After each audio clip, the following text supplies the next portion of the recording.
मैं बार बार सर झुकाकर सत सत नमन करती हूँ। मेरा सवाल आपसे है, मेरा सवाल इस देश के भविष्य से है, इस देश के राजनीतिक से है और इस देश के सत्ता से है। और ये सम्मान की छात्र, आप लोग के सामने एक डॉक्टर भीमराव अंबेडकर पर भाषण बोल रही हूँ। आज के इस महोत्सव में सबसे पहले संविधान के रचनाकार बाबा साहेब डॉक्टर भीमराव अंबेडकर के चरणों में अपने श्रद्धा के सुमन अर्पित करते हुए आप सभी का तहे दिल से आभार व्यक्त करती हूँ, हार्दिक स्वागत करती हूँ। 9 भाषाओं के ज्ञान के साथ 32 डिग्रियों के साथ जब वो शख्स भारत अपने देश लौट कर आता है तो कभी कल्पना भी नहीं की थी एक सर छुपाने के लिए छत जाति छुपा कर मिलेगी। जब वो अफसर बनकर बैठा तो कभी कल्पना भी नहीं की थी कि वहां का चपरासी पीने के लिए पानी नहीं देगा और फाइल भी अधीनस्थ कर फेंक कर देगा।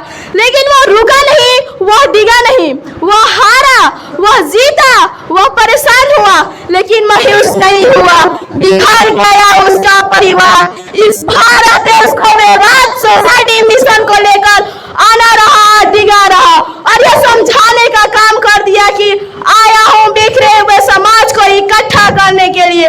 जब मौका मिला तो अपनी लेखनी के माध्यम से एक ऐसा दस्तावेज तैयार कर दिया जिसके माध्यम से हर नागरिक को सम्मान और समता लिख दिया।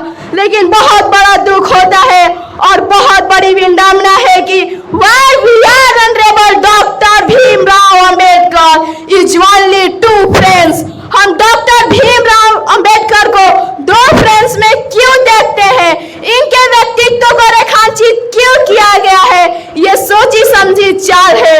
हमने जितना डॉक्टर भीम, पंडित जवाहरलाल नेहरू, लाला लाजपत राय को हमने जितना सुना, जितना साना, वो सबके सब जंगे क्रांति के नायक हैं, वे सबके सब जंगे क्रांति के वाहक हैं, वे अखिल भारतीय नेता है।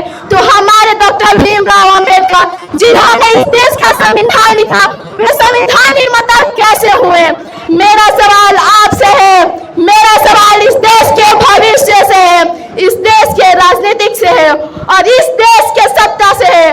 और ये समझाने का काम करिए कि जिस व्यक्ति ने हमारे देश का संविधान लिखा वे संविधान निर्माता के रूप में कैसे हुए। उनका पूरा परिचय होगा समाजशास्त्री डॉक्टर भीमराव अंबेडकर, इस देश के महिलाओं को अधिकार देने वाला डॉक्टर भीमराव अंबेडकर, इस देश के हर नागरिक को अधिकार देने वाला डॉक्टर भीमराव अंबेडकर।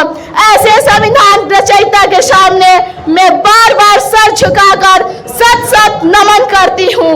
मैं अपनी वाणी को विराम करते हुए बस इतना कहना चाहती हूँ कि याद रखिएगा, यह लड़ाई 90 बनाम 10 की है, यह लड़ाई कमेरा बनाम लुटेरे की है।